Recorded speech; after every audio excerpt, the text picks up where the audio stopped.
Boa noite, eu me chamo Silvia Mariana, estou aqui com minha colega de turma Heloísa. Somos discentes do curso de Direito da Unimais. Essa entrevista que vamos realizar hoje faz parte do nosso projeto de pesquisa e extensão, que é orientado pela nossa professora Carolina Pascoal. O intuito que temos é falar sobre os crimes cibernéticos e a Lei Geral de Proteção de Dados, orientando a sociedade também falando sobre o tema em questão. Gostaríamos de agradecer a presença do Dr. Marcelo da Silva Gonçalves, advogado formado em Direito, especialista em Direito Digital e Proteção de Dados Digitais, secretário-geral da Comissão de Direito Digital e Informática da OAB em uma subseção Goiás e escritório especializado em demandas digitais. Obrigada pela presença. Bom, eu gostaria de agradecer o convite de vocês e é um prazer e é uma honra estar aqui contribuindo mesmo que minimamente com a formação de vocês. O senhor poderia começar explicando qual o conceito da Lei Geral de Proteção de Dados? Bom, a Lei Geral de Proteção de Dados, ela regulamenta algo que é lícito, já que é o tratamento de dados pessoais. Então, o que ela faz? Ela traz diretrizes e parâmetros para empresas que tratam dados pessoais com finalidade comercial. Então, aquela empresa que faz cadastro, aquela empresa que armazena dados pessoais de pessoas naturais para finalidades comerciais, ela tem que obedecer aqueles critérios e aqueles parâmetros, aquelas diretrizes firmadas pela LGPD. E sobre a questão do compartilhamento, é permitido entre pessoas e empresas? Bom, o compartilhamento de dados ele é sempre possível. E a gente tem que entender o que é, quais são os dados pessoais que incidem a LGPD. Sempre que houver uma finalidade comercial. Então, para que haja um compartilhamento, para que ele seja lícito, tem que haver um consentimento ou tem que estar em uma base legal, tem que estar fundamentado em uma base legal que permita o compartilhamento daquele dado. Certo? Então, dados, por exemplo, para finalidades acadêmicas, é possível de ser compartilhado. Então, outros tipos de dados pessoais, dados clínicos, dados médicos, já fica um pouco mais criterioso a possibilidade de compartilhamento desse tipo de dado. Antes da criação da LGPD, existe alguma lei contra crimes virtuais? Sim. A gente... Tudo começa quando a gente começa a partir das redes sociais. Orkut, vocês são muito jovens para saber disso, mas não saberão. Depois, Facebook começa uma coleta de dados e a gente chama Big Data, que é uma capacidade de processamento de dados enorme. Então, começa a haver a necessidade de regulamentar. Então, isso iniciou na União Europeia, com o GDPR, por volta de 2014. No Brasil, antes da Lei Geral de Proteção de Dados, a gente inaugura ali em 2012, com a Lei Carolina Dickmann, que é a primeira lei que tem uma característica de regulamentar algo da internet. Logo em seguida, a gente vem com o Marco Civil da Internet em 2014, e a LGPD ela chega somente lá em 2018, tendo um vacatio legis um pouco estendido, porque a gente teve uma pandemia, então acabou sendo estendido e ela acabou sendo entrada, o vigor da lei começou a valer a partir do final de 2022. Em relação ao ciberbullying, o senhor poderia explicar para a gente assim, o que é e se as penalidades desse crime são mais severas? Bom, o cyberbullying ele ocorre quando há o bullying normal ele é uma ofensa que você faz, que as pessoas fazem ali nesse ambiente físico aqui nosso, né? O cyberbullying ele ocorre na internet, então ele é uma forma estruturada de perseguição e de difamação de uma determinada pessoa. O cyberbullying ele tem uma característica diferente do bullying propriamente dito, porque como ele ocorre no meio digital, a possibilidade de viralização disso, a extensão desse dano pode ser difícil de ser medida. Então, uma pessoa pode ficar negativamente famosa de uma hora para outra e, em algumas vezes, isso pode ser fatal. Quanto às punições, às sanções relacionadas ao cyberbullying, eu acho, assim, no meu entendimento, precisam ser reestudadas. A pessoa pode ser responsabilizada por um dano moral, então pode ter a incidência de uma indenização por dano moral para reparação e pode ser responsabilizada criminalmente. Mas criminalmente é uma sanção, eu creio que leve, porque ela é de 3 meses a 1 ano de detenção. Então, é uma sanção, ela pode ser iniciada em regime aberto, semiaberto, ou multa. Então, ainda está, eu não sou punitivista, né, mas eu acho que ainda está aquém da extensão do dano que um cyberbullying pode causar. Em caso de violação dos dados pessoais, o que fazer quando isso acontecer? Bom, aí a gente tem que pensar em duas situações. A primeira situação é quem identificou essa violação. Se você é titular dos dados, você é cliente de banco, você é cliente de clínica, você é cliente de uma academia, identificou que houve ali uma quebra de sigilo dos seus dados e seus dados foram vazados. E isso provocou um dano. Você tem que primeiro notificar a empresa. Então, você vai notificar de preferência de maneira formal, por e-mail, por carta, por ofício, para que você tenha já ali constituído uma eventual prova, caso necessite disso judicialmente no futuro. E, em seguida, a empresa, quando ela identifica que houve uma infração, algum acidente de vazamento de dados, algum incidente, ela tem que, de imediato, notificar a ANPD. A ANPD é a Autoridade Nacional de Proteção de Dados Pessoais. E a ANPD ela fiscaliza e regulamenta a LGPD. Em relação à Lei Carolina Dickmann, o senhor pode nos explicar? Sociedade. Bom, a Lei Carolina Dickmann ela ocorreu no momento em que a Carolina Dickmann ela deixou um dispositivo dela, eu não me lembro se foi um notebook ou se foi um celular, num concerto. E ali, naquele dispositivo dela, havia várias fotos, vídeos íntimos dela. E essa pessoa começou a chantageá-la e expor isso na internet.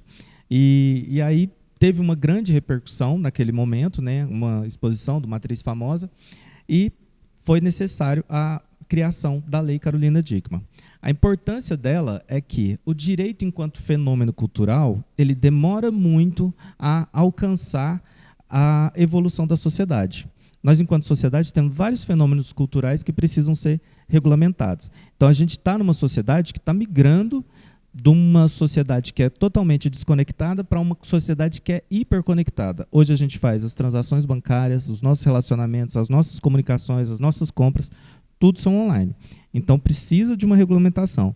A Lei Carolina Dickmann, ela inaugura esse momento legislativo. E depois da Lei Carolina Dickmann, a gente já tem várias outras leis que asseguram aí a nossa segurança no ambiente online.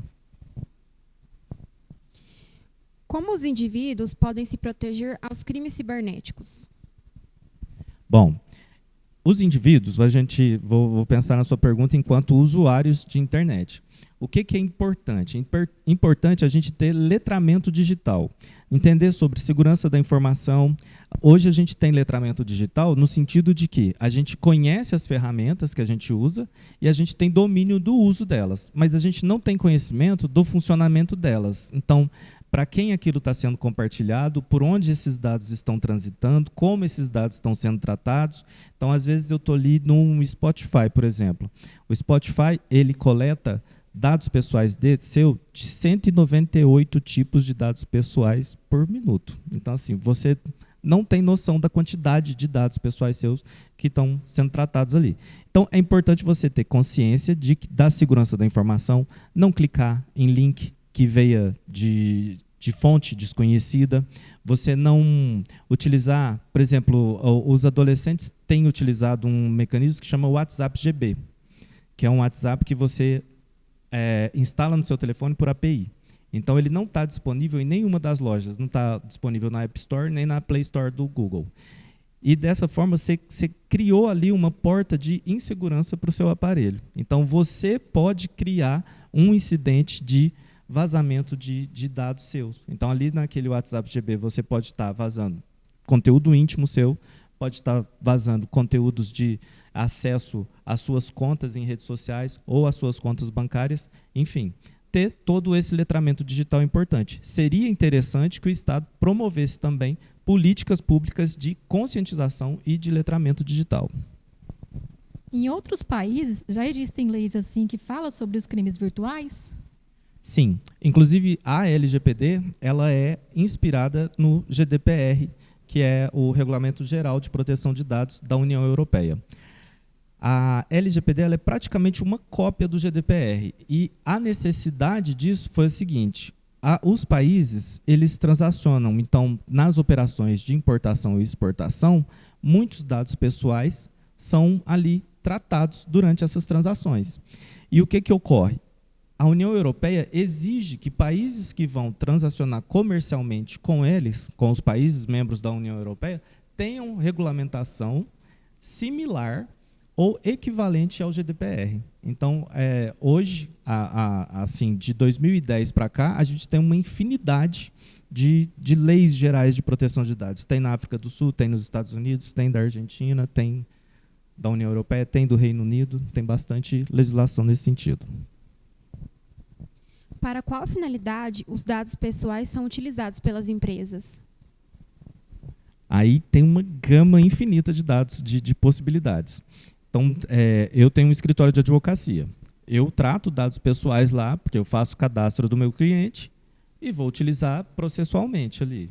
Então, para redigir contratos, para dar um andamento processual, para representar processualmente. Esses são os dados tratados por mim. Então, a minha finalidade é a assistência jurídica ao meu cliente. Mas, por exemplo, uma empresa como Amazon, Facebook, o GAFAM, né, que é Google, Amazon, Microsoft, Facebook, eles processam muitos mais dados. Então, quando você coloca ali na internet e fala, nossa, eu queria aquele sapato, e de repente você começa a ver um monte de propaganda daquele sapato, não é à toa. Aquilo ali, um perfil de consumo seu é traçado. Você pode perceber que se a gente abrir as nossas redes sociais agora, ou mesmo os sites, os portais, o UOL, G1, você vai ver que aparece coisas diferentes para a gente. Por quê? Já coletaram dados suficiente para entender o que te interessa. Então, aquela propaganda ali vai ser direcionada muito especificamente para você, porque já entende o seu comportamento e já te direciona para o seu consumo. Quais são os dados protegidos pela LGPD? A gente tem 2 tipos de dados pessoais na LGPD. Os dados pessoais propriamente ditos, que são aqueles dados que te identificam ou te tornam identificáveis. O que são os dados pessoais? Meu número de CPF, meu RG, meu nome completo. Ele é um dado que me identifica. Um dado que me torna identificável. A placa do meu carro identifica o meu carro, mas você pode, através dela, descobrir o meu nome, o meu endereço, outros dados pessoais. E o segundo tipo de dado pessoal que a LGPD protege são os dados pessoais sensíveis. Esses dados, eles dizem respeito a posicionamentos políticos, filiação partidária, a crença religiosa, a questões étnicas. Então, ele tem um cuidado maior. Esse dado, além de te identificar, ele expõe um pouco além do necessário da sua identidade. Então, ele traz uma proteção maior e um rigor maior na hora do tratamento. As regras que norteiam a LGPD são aplicáveis a todo o tratamento de dado pessoal? Não. Somente aos dados pessoais tratados com finalidade comercial. Então, por exemplo, se a gente aqui está conversando no WhatsApp e vai lá e você me pergunta qual que é o nome completo da Silvia Mariana que a gente precisa colocar aqui no trabalho. Então, não incide a LGPD sobre isso. Agora, vou fazer um cadastro da Silvia Mariana, da Heloísa, para fazer um contrato de determinada coisa. Aí já incide todo o regulamento, tudo que a LGPD diz ali nas suas diretrizes. O senhor poderia explicar para a gente a importância da Autoridade Nacional de Proteção de Dados Pessoais? A Autoridade Nacional de Proteção de Dados, ela é um órgão independente do governo, então isso é de extrema importância, que ela fiscaliza e regulamenta a LGPD. Porque o que acontece? A lei, ela é uma lei geral, então ela traz ali as normativas gerais para tratamento de dados pessoais. Mas existem questões que são específicas. Então, eu preciso falar, o SPC Serasa, por exemplo, para tratar dados pessoais SPC Serasa, existe um tratamento específico. Eu tenho um hospital, eu sou dono de um hospital, eu sou gerente de um hospital, eu trato dados pessoais e trato dados pessoais sensíveis. Aqui, a Unimais, por exemplo, ela trata os dados pessoais de vocês e ela trata dados pessoais sensíveis. Vocês acessam aqui o local por meio de biometria. Então, a biometria é um dado pessoal sensível. Então, a Unimais tem que estar tratando esses dados dentro da segurança exigida pela Lei Geral de Proteção de Dados Pessoais. E a Autoridade Nacional de Proteção de Dados é que vai falar como a Unimais, enquanto instituição de ensino, deve tratar os dados pessoais de seus alunos. O que são dados pessoais sensíveis? Bom, como eu já disse, dados pessoais sensíveis são aqueles que estendem além da identificação. Eles dizem respeito à etnia, à cultura, à orientação sexual, a posicionamento político, a religião. Então, são coisas que vão além daqueles dados que te identificam. E esses dados, para que eles sejam tratados, além desses dados sensíveis, tem também a questão biométrica. Esses dados também são dados sensíveis e eles exigem uma maior segurança para o tratamento. Em relação ao poder público, eles podem compartilhar os dados pessoais com empresas? Depende. Tudo depende. Depende da finalidade. Qual foi a finalidade que o poder público coletou aquele dado pessoal? Então, se a finalidade houver consentimento no tratamento de dados, geralmente quando você fornece dados, e hoje na internet a gente fornece isso tranquilamente, e a gente faz isso quando aceita os termos de uso, lê a nossa política de privacidade, aceita a nossa política de privacidade, a gente nem lê, a gente só aceita e faz o uso. Então, aquilo ali tem muitos pormenores que a gente não sabe, é onde falta o letramento digital e onde a gente não entende da segurança da informação, é onde mora o perigo. Então, é importante. E o poder público ele pode, em determinadas situações, por exemplo, a proteção do crédito, ele pode oferecer, pode informar para empresas sobre os dados pessoais. Como as empresas podem tratar dados pessoais para que não infrinja a lei? A empresa ela tem que ter uma política de governança e de compliance digital. Então, ela tem que ter uma conformidade ali. Dentro do seu uso, ela tem que ter um CPD que tenha softwares, antivírus, firewalls, usar sempre, preferencialmente, redes seguras, usar preferencialmente não, obrigatoriamente, softwares originais ou então software de código aberto, licenciáveis. Precisa ter uma conformidade para estar dentro da lei, sempre pegando a segurança da informação. Então, pode tratar à vontade, mas sempre dentro da conformidade, dentro da LGPD e dentro daqueles padrões.